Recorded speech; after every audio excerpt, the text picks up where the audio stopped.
Hey, hey, hey, Kevin Guthrie here, delivering another one of our mental health and well-being podcasts. Welcome to the room. Welcome to yet another one of our recordings. We haven't got a title yet. I'm working on a title. I will get there with the title. We have a guest in the room. We have the lovely Janette Manrara with us. Welcome, Janette. Hello, Kevin. How are you? I'm really good. Thank you so much. Firstly, let me just say massively thank you for being here. It's so nice of you to give us your time to such a worthy cause. So thank you.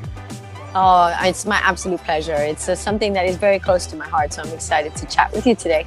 I know, and that's why I kind of really wanted you on. So these podcasts are all about, this second season, I want to be about growth.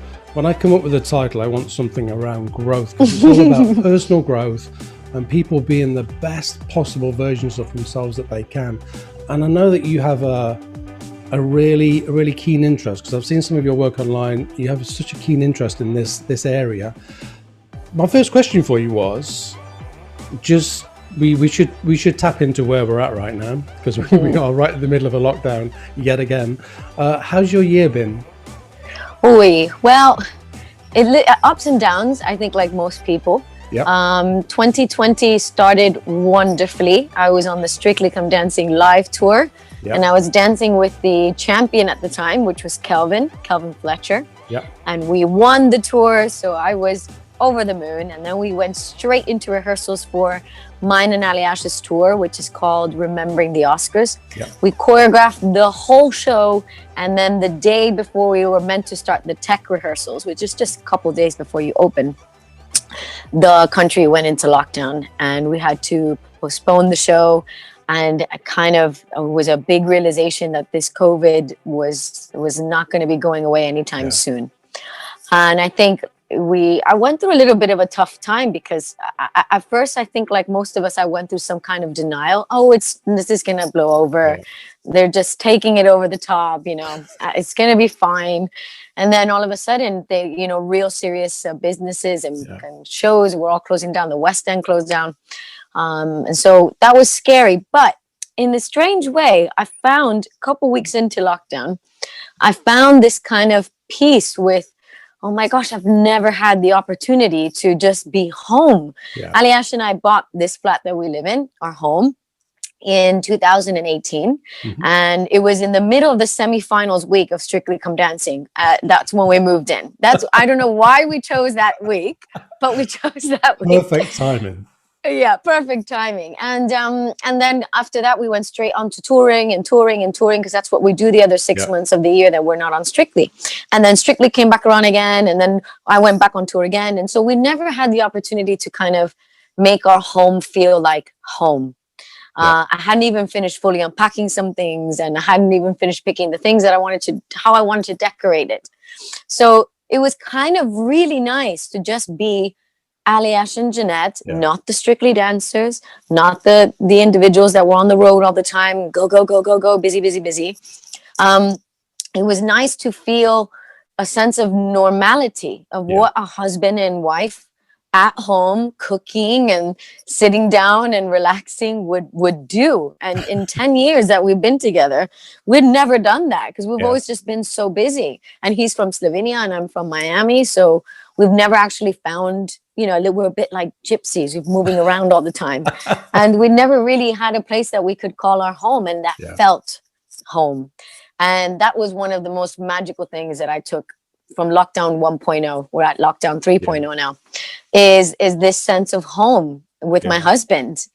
And then Strictly happened, and I got partnered with Harvey, which was incredible. We had the best time together, and we got all the way to the final, but it was tough again because I had to move out of the house. I had to move out of my home. That was so yeah, it was, because we had to, for the safety of the competitors and myself and Ali Ash. So and funny enough, I thought if I left home, it would be easier than if Ali Ash left home, because I'm very emotional, and I thought if I'm home without him every single day, we're looking at our photos together, sleeping in our bed that we normally sleep in together.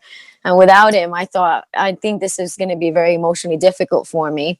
So Aliash said, it's okay. He's a little bit less emotional in that way. And he's like, you go, baby. But because I'm a woman, I packed so much. I packed literally like everything that I moved for 12 weeks. You can imagine what I've packed. But so we had a wonderful series, and then finally came back home to Aliash, and that reunion was so beautiful to finally be able to hug him again and squeeze him again and sleep on my bed again with my husband and sit on the couch and watch Netflix together was nice. So it was a year, quite an up and down year, a roller coaster of a year, because lots of really incredible highs and then some very different and new lows. Yeah. The Corona coaster was one of the best phrases I heard out of last year. A Corona coaster. A Corona coaster, yeah, because it just has been. It has been such a Corona coaster for so many people. And I always say, but in so many different ways, you know, the same storm, different boats. People hanging onto a piece of wood and then other people in yachts. It's just different. But it doesn't, I say to people often, it doesn't matter whether you have a piece of wood or a yacht. The feelings and the emotions that a lot of people are feeling are exactly the same. Because it is just the same storm. Do you know what I mean? Yeah, I would have to agree, because I think that's one of the things that I've discovered about myself, even in the first lockdown, is just how, you know, they say you have to count your blessings and you have to have gratitude and you have to have appreciation for the little things in life. But at the same time, as much as it's important to have gratitude, it's also important to allow yourself to feel the way that you feel. And on days that I was feeling sad, and on days that I was, you know, missing dancing or just scared because I didn't know what was going to happen, I kind of stop being tough on myself and just going, well, you need to be okay, because it's okay to not be okay. And there was so many people that are in better or worse situations, but as you said yourself, we're all feeling the same thing. All those emotions, you know, we feel something like an average of, I think it's something like 500 emotions a day, but we don't often engage in those. And I saw a lot of my clients last year were like, well, you know, I should be okay because I've got money in the bank and I'm healthy. And I'm like, you're allowed to feel. And I think it's really important that you allow yourself to feel this. And they would go, yeah, but. And I'm like, no, you have to feel this. You have to, this is scary. This is a scary time for a lot of people. And it's really important that you engage in what's happening here. And then they would kind of go, okay, I'm like, we don't move in and unpack with those feelings. We go in, we feel them, we acknowledge them, and then we get up and then we get on. That's the way we handle them. One of the reasons I wanted to really, really do this with you is because I was aware that you have a really keen interest in psychology and a lot of stuff that really interests me for obvious reasons. For you, when did your journey begin into matters of the mind, let's say? Well, it's been a long journey. And I think I really kind of hit a big realization recently. But when I was at university in Miami, because I was studying finance and working at a bank and dancing all at the same time. My dance journey is very different, I think, from most of the pros that you would see on Strictly, because unlike most of the guys on the show, I started dancing more through musical theater when I was 12. And then when I turned 18, the musical theater program kind of shut down. I had graduated high school. And my parents, we didn't have a lot of money as a family. We had a lot of love and a lot of happiness and a lot of warmth, but we didn't have a lot of money. So when I turned 18, it was my turn to pitch in if I wanted to get things done or buy that pair of shoes or go to the movies. So I needed to start working. And I got a job through my aunt to work full time, Monday through Friday at a bank. And I loved my job because I love numbers and I liked the idea of dressing up in a suit and going to work. There was something really nice about that. But I always wanted to continue performing and dancing. So at university, I studied finance, but I also really wanted to focus on the artistic side. And I thought, why does my mind, it's two different completely parts of the brain. Being artistic and being emotional and being creative versus being very, you know, with numbers and rigid with my schedule. So I thought this is interesting. So there was a course that you could take at the university, like an introduction to psychology. And I thought, I'm just curious. That's really how it started. I'm curious to see why my mind is so kind of split in some ways. So I took the course and I loved it. I loved it so much that I then went on and took a second course, a second semester of it. But finance was my actual degree, because logic said to me, if you're working at a bank and you're very good with numbers, yeah, go to that, get a degree in finance. It's going to benefit you in the workplace. So then a couple of years, psychology just kind of fell through because dancing took over and my career took off.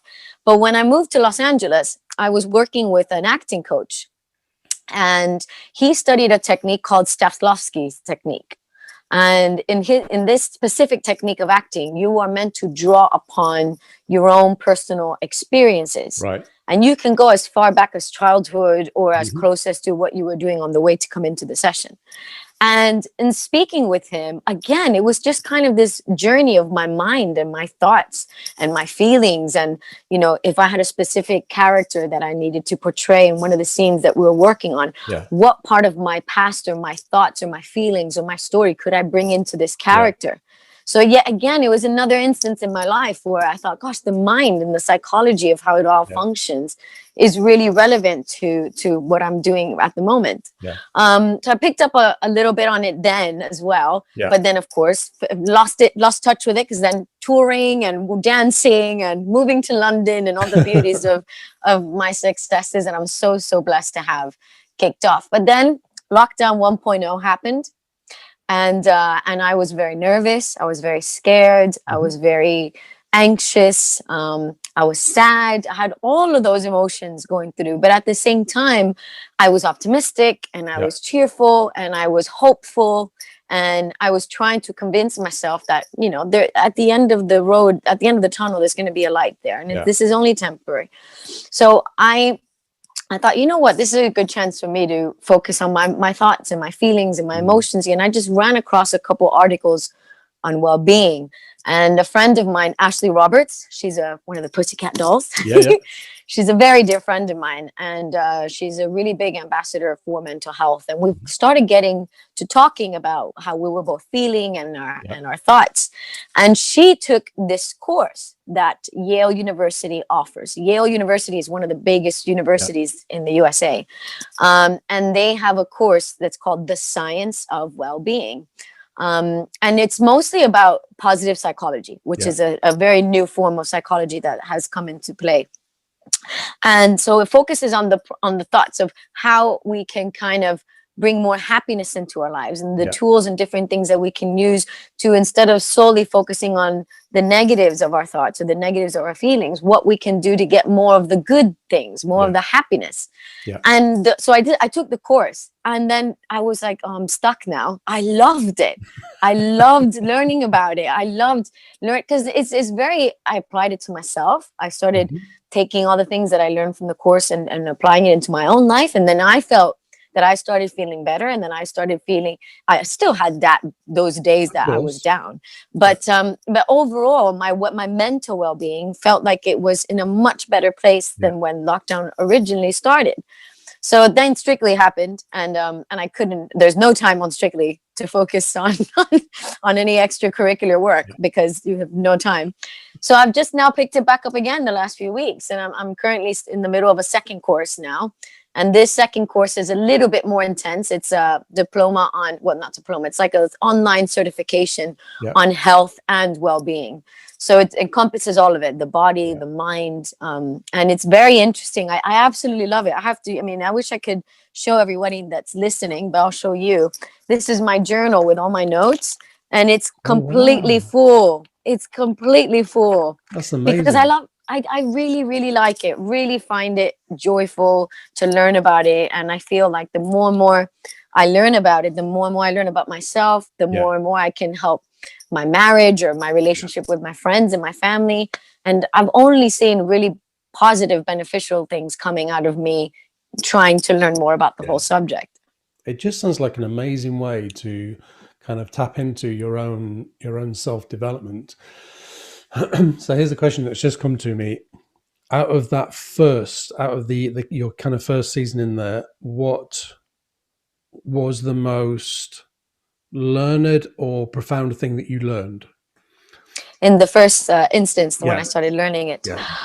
Ooh, well, I think to just accept my feelings to Yeah. accept that it's okay to not be okay. Yeah. And that, this kind of mentality that just as much as you change your clothing, Yeah. your feelings change as well. Yeah. And to not feel that this sadness or the fear or the anxiety that I might have had at any specific point was going to be forever, Yeah. And I think that really helped me then when I was having another tough day.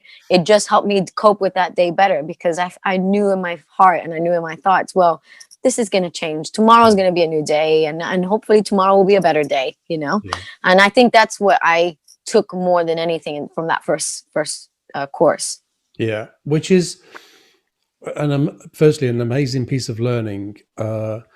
What's really interesting is about your life is that we know the world of entertainment. We know a lot about the world of entertainment. We know a lot about people that work in it, and we know that there's a lot of depression there, and that entertainers can their craft can be their mask. And actually, what you're doing there is, so you do the course, then you go back into Strictly, and you put on the dressers, and you become the competitor, and you do really well, and it's amazing. But to combine those two worlds is amazing, because what you're doing there is you're tapping into your authentic self. You're finding yourself, but then still being able to go back into Strictly and still being able to do everything you do in there, which is just incredible. What a fantastic journey. To be honest with you, I felt that this was one of my best years on Strictly because of the tools that I had gained from the course that I took last summer.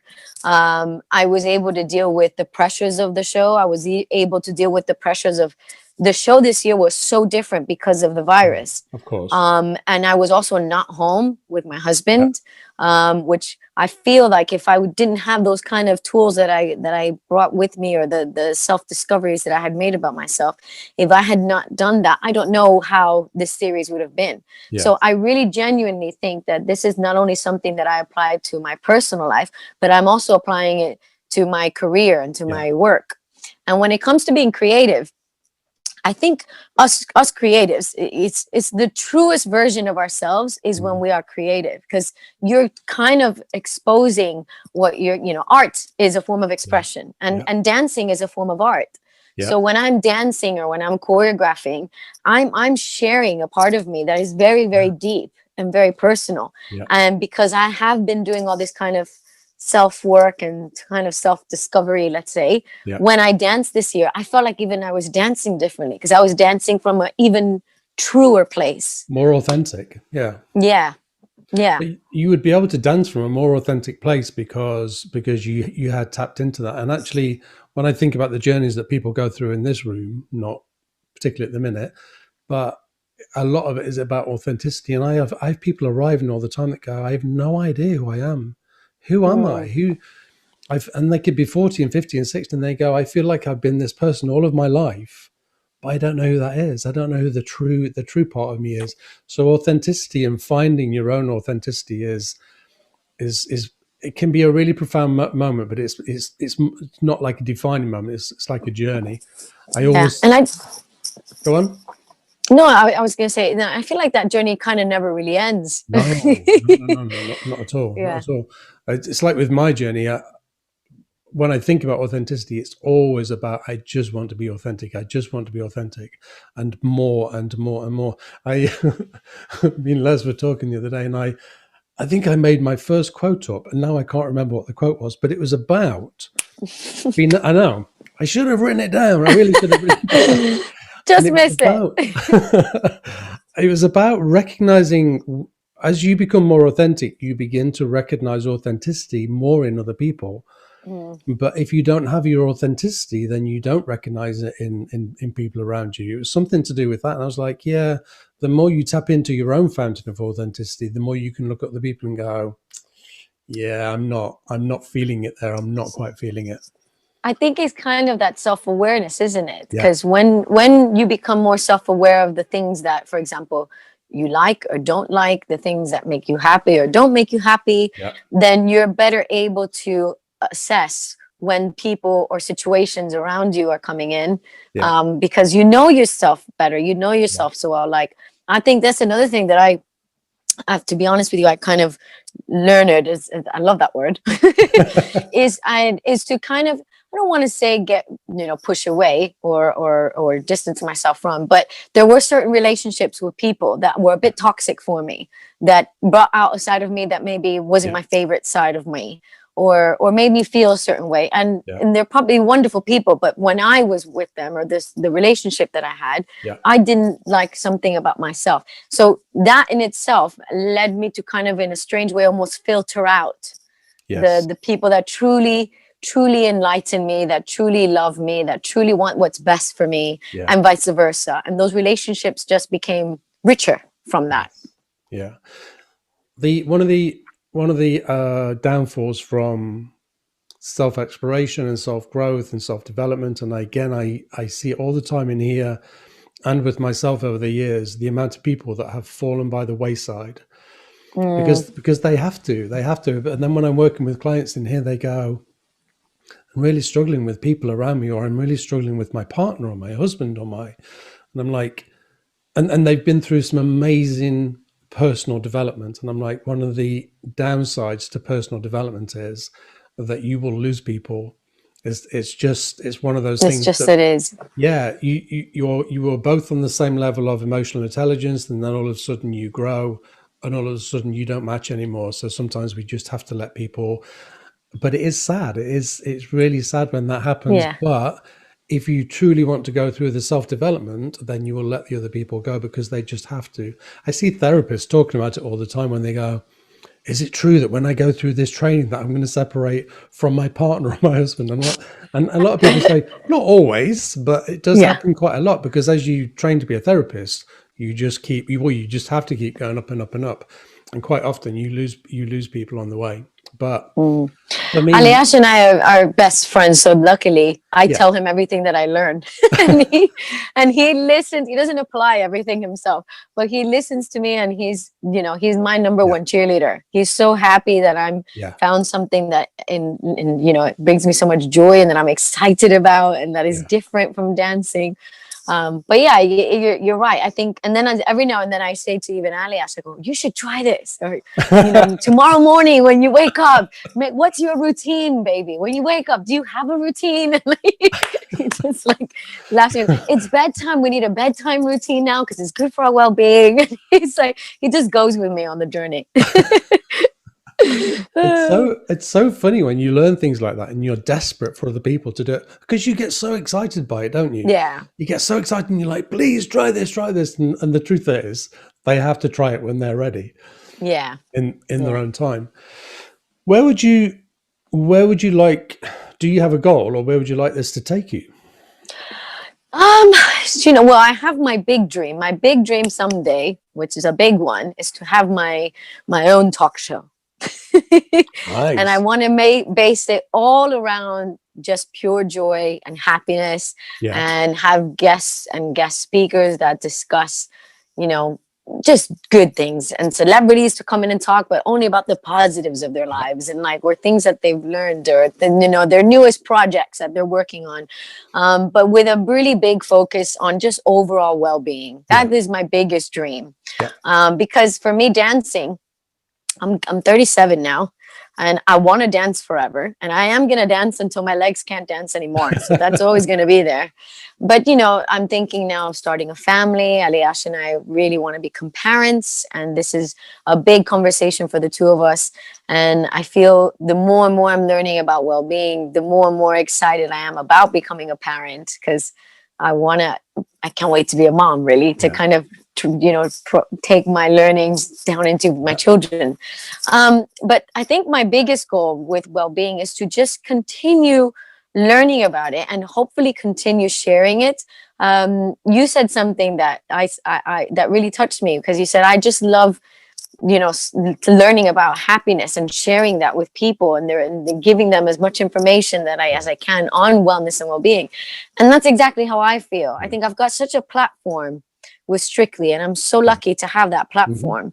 But what I choose to do with that platform is very important to me. And I want to take that platform and just give out good to the world and to anybody that follows, and hopefully slowly make the world in its little bits at a time a better Yeah. place. I lost a very dear friend this year or last year, Caroline Flack. And it was very, very sad. And I was very close with her. But unfortunately, she took her life because she felt that no one understood her. She felt cornered. People were not being kind to her, the Yeah. press and papers, and too judgmental and too quick to Yeah. make assumptions about her life. And it all became too much for her. And if I can in some way, shape, or form change people's mentality to be more open, to be more accepting, to be kinder Yeah. to one another, then I feel I've left a little bit of a mark with my platform. Yeah. You know? Absolutely. It's such a when we think about mental health and when we think about that situation that happened last year, and that happens all the time, every day in everybody's lives, it still has such a negative kind of image.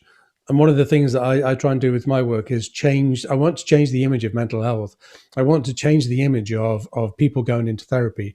I want people to go into therapy like they do to the dentist, Mm-hmm. or they go to their physio, or I want it to be more Yes. American in terms of I want everybody to have their own therapist and to be okay with it. Because for me, I go into therapy every year without fail, because there's always something that I'm curious about. There's always something that I want to learn about myself. So the PR around mental health at the minute is getting better.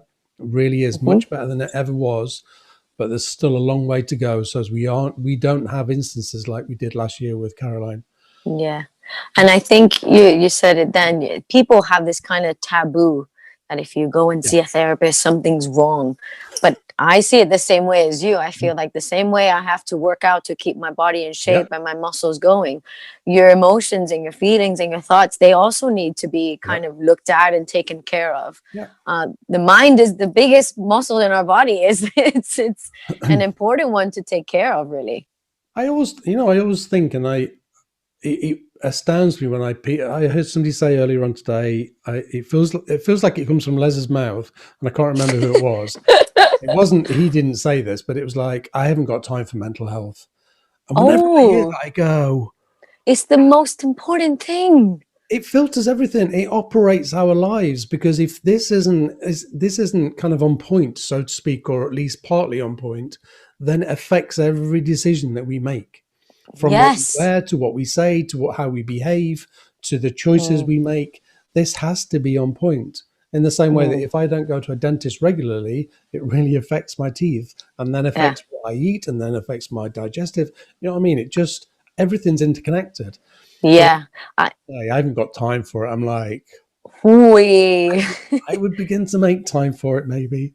Yeah. That's funny because in the subject that I studied a little bit today in my course, and today's topic was about alcoholism and the effects it has on physically on our bodies. But also the causes of alcoholism, they're all in the mind. It's Yeah, all anxieties or stresses or things that are going on in their personal lives with work or family, and then that causes you to go to drink, which in hindsight causes you to become alcoholic. And it was yeah, interesting because it's so true, and you don't think of it that way. You just no, assume, oh, it's because you drink too much. But why are you drinking too much? It's obviously something's going on in your thoughts that we need to discuss and look yeah, at, and maybe it'll help you.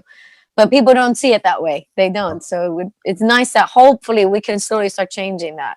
Absolutely, it's changing that script. When I've had people come in here before with addictive problems, and I always say to them, what I want to do is I want to be able to put the addiction to one side. We're not going to ignore it, but I want to place it there, because I really want to know who you are, and I want to begin to understand you, and I want to understand why this is in place, because this is in place for a reason. There's something missing, and quite often one of the most common themes there is there's something missing here, and it's part of self. So we go back to authenticity. It's Mm, like they haven't found that part, but they have found some happiness in a bottle, or in a pill, or in a addictions could be, oh my goodness, going to the gym 7 times a week, 10 mm. times a week. So addictions are all sorts of things. But when I've seen people in my gym before, and I look at them and go, something going off there. Although I'm not gonna lie, I wish I was addicted to the gym right now because I'm not dancing at all. Yeah. Just like a little bit, just a little Just bit. a little bit, yeah. Just a little bit, yeah. So the mind is absolutely fascinating.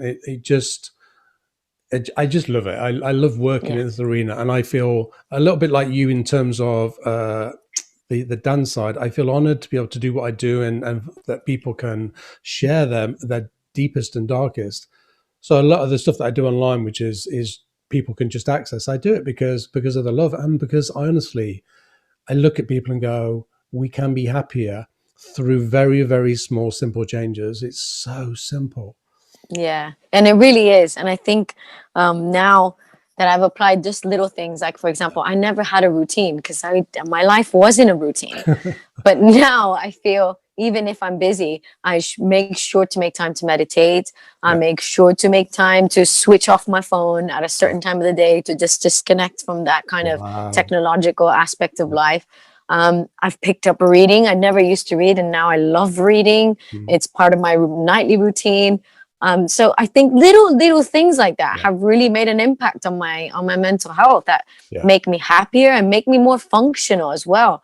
I feel like this year at Dancing with Harvey, I was very creative, and I just Yeah. felt the juices flowing more than normal because I was just in an overall better state than I would Yeah. have been in other years coming straight off of the back end of a Yeah. 6 month tour.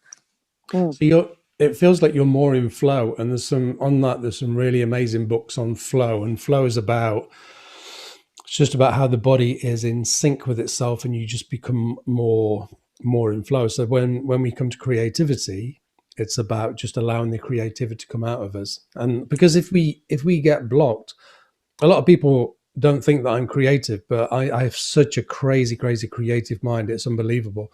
But they think because I sit here and I'm a psychotherapist, they're like, well, you got, and I'm like, I am. My mind is literally all over the place.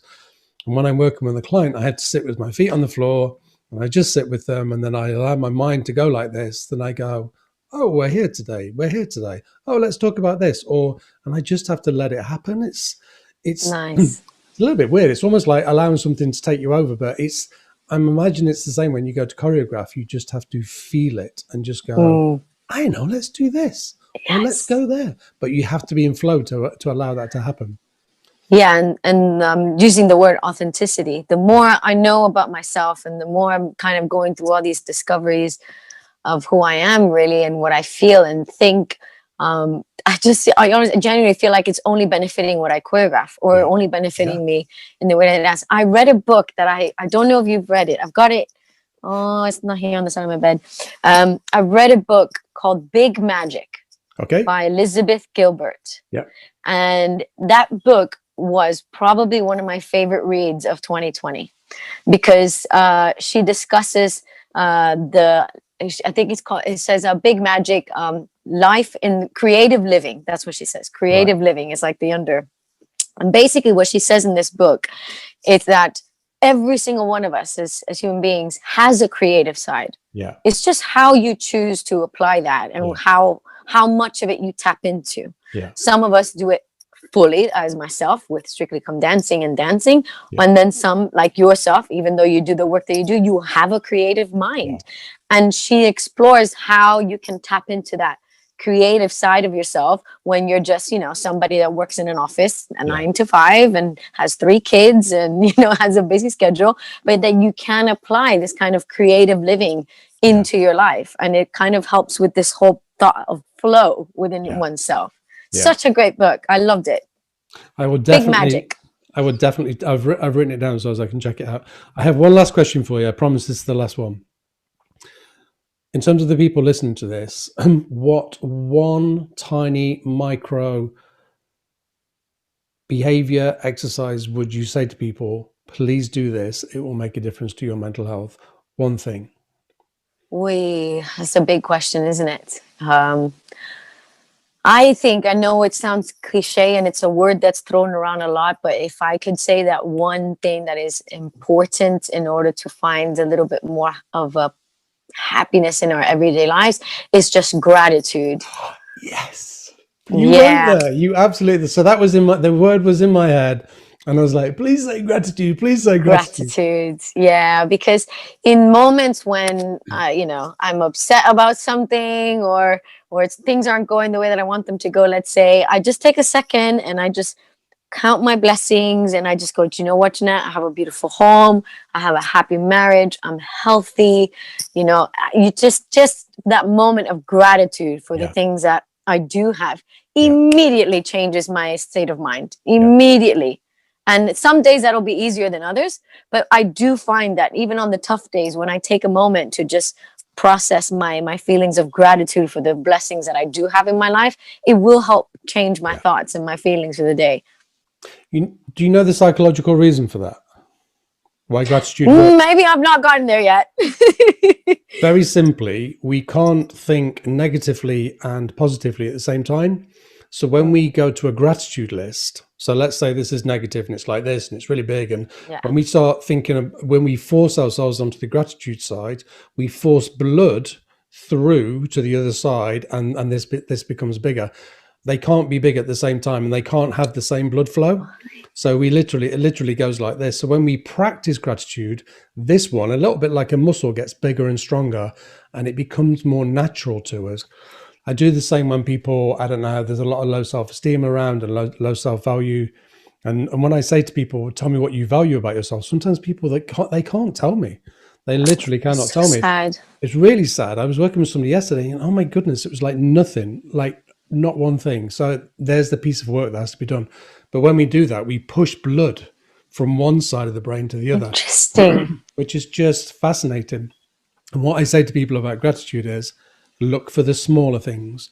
Do you have towels? Do you have hot water? Do you have just a little bit of food in the cupboard? A little bit of money in the bank? Do you have a roof over your head? Do you have a bed to sleep in? Because I think sometimes we miss those tiny little things that we have, like towels and hot Yes. water. Yes. Because some people And will say, I have nothing to be grateful for. And I'm like, come on.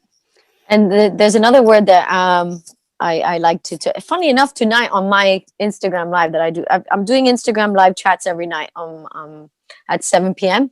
I call it Talks with Janette, and because I can talk forever, and I'm just every day talking about a different subject pertaining to well-being. Yeah. And tonight's chat is about this word savoring, which is associated to gratitude. Yeah. And what savoring is basically is living in the moment a little bit more. But even for the smallest of things, like I'm gonna have that Ben and Jerry's chocolate fudge ice cream tomorrow, and when I'm having the spoonfuls of it, just taking a moment to really be present and savoring the moment. Because you find that not only does that happiness last you longer, that little scoop of ice cream is going to last you a lot longer, but you've also find that the nostalgia of it, you come back to it a lot more as well. And nostalgia, as I'm sure you know, is also another way of bringing joy into our lives a little bit more, reminiscing on happy memories and happy thoughts. So when we savor things a little bit more, they last longer in our thoughts, and we can go back to it again whenever we want. So it's all kind of tied in as well with gratitude, and I love it. It's savoring. It's one of my new favorite words that I learned in that course. It's almost like taking a load of seeds and throwing them into the garden, or taking the seeds and planting them in the garden and watering them. That's the difference between shoveling the ice cream down or eating it with purpose, I might say. So eating a little bit of purpose and really tasting it. There was a great study they did in the course. If I have a minute, I'll tell you. They had people eating only chocolate ice cream for 5 days. And then they had people only eating multiple flavored ice cream, so not the same ice cream at all. Yeah. And they found that the people that had multiple types of ice cream enjoyed the ice creams a lot more than the people that, let's say, if you love chocolate the most, than the ones that had chocolate every single day. By the time they got to the 5th day, they were over the chocolate. Yeah. Whereas the people that had different flavors every day were like, oh, today is strawberry. Oh my gosh, today I got pecan, Variety. And just being in that present kind of moment and the variety of things was an interesting study that they made. Yeah. Yeah. What is it? They say variety is the spice of life. Yes. I think it's a very English saying, but variety is the spice of life. Yeah, I like it though. Yeah. Absolutely. Thank you so much for being here. Unfortunately, our time has come to an end because I know that you must be busy and have other things to plan. But No. I just wanted to say thank you. No, thank you. I really value how much you love the subject. You're passionate about the subject, and I think it's really helpful when then the public sees somebody like yourself, somebody that has a profile, because then they will really start to connect. And coming on here with me and being on my little podcast really helps, because all of a sudden people go, oh, this is for everybody then. This is for everybody. Yeah. So it's really valuable. And I said the same to Aliash. It's so valuable for you to do stuff like this, because it just takes it up a level. Do you know what I mean? Because all of a sudden people listen. Yeah. Well, thank you for having me. I'm so glad we did it. Yeah. Aliash told me that he absolutely loved talking to you, and you know what? He was absolutely right. You were wonderful. I hope we do this again. We have to do it again. If you want me on a I've never done an Insta Live, but if you want we'll do an Insta Live. Yeah. I've never done. It's the pictures up above each other. Oh my goodness! It's like really weird. It's really fun though, because the people can interact and ask questions live and on the moment. So it's really fun. You should come on one day and talk with me. We'll have a great chat on well-being. I'll come on and we'll talk about heart math. Yes, we didn't talk about it. I need to know about heart math. I'm curious. Well, we'll save that for your Insta Live. Yes, we'll do that. Thank you so much, Kevin. Thank you so much for being here. That's it. We are done for another one of our recordings. I will come up with a snappy title. Honestly, I will. So you can listen to this on Home Radio's website, which is homeradio.co.uk, or you can access it on Alexa. Just ask your Alexa, if you're playing this on loudspeaker now, she will be going ballistic. Access your Alexa and ask her to activate homeradio.co.uk. Any subjects that we're not covering, please message me and we will cover anything you want. This is all about well-being and personal growth. Thank you for listening. Peace and love to everybody. Take care.